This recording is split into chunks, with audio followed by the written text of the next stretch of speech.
নমস্কার বন্ধুরা, দমদমস ডায়েরিতে আজকে আপনাদের স্বাগত। আমরা এসেছি একটা বিয়ে বাড়িতে। আইটেম হচ্ছে রাধা বল্লভী আর ছোলার ডাল, আর তার সাথে দিয়েছে ফিশ ফ্রাই। যেহেতু বুফেতে আমরা খাবার নিয়েছি, সব একসাথে নিয়ে এবার আস্তে আস্তে টেবিলে বসবো। আর ফিশ ফ্রাইটা ভালোই, তার সাথে দিয়েছে স্যালাড আর টমেটো সস। এই দেখুন, ফিশ ফ্রাইগুলো আসল ভালো হয়েছে, কারণ খুব ছোট ছোট ফিশ ফ্রাই, যাতে নষ্ট না হয় সেইভাবে করা হয়েছে। মাছটা মোটামুটি ভালোই, খুব অল্প মাছ দেওয়া আছে। ক্রাম্পস, ব্রেড ক্রাম্পসগুলো খুব পাতলা কোটিং।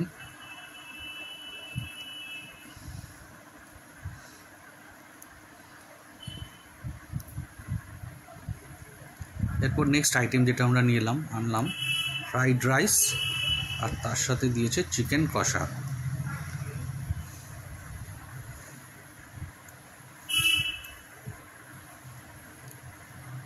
চিকেন কষা আর ফ্রাইড রাইস তো আলাদা করে কিছু বলার নেই, যেরকম বিয়ে বাড়িতে হয়, একটু তেল বেশি, ওরকম করেই করা আছে।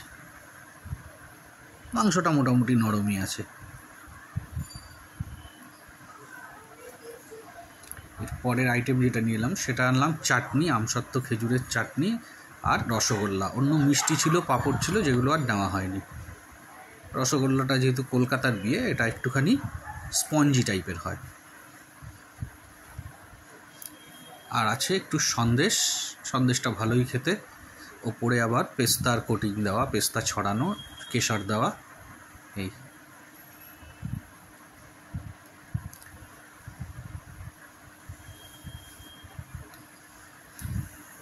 মোটামুটি এখানেই আজকে আমাদের খাওয়া শেষ। সবাই মন দিয়ে খাচ্ছে। এই ভিডিওটি যদি আপনাদের ভালো লাগে তাহলে লাইক শেয়ার করে দেবেন, আর কমেন্টস করবেন, আর চ্যানেলটিকে সাবস্ক্রাইব করে আমাদের সাথে থাকবেন। ধন্যবাদ।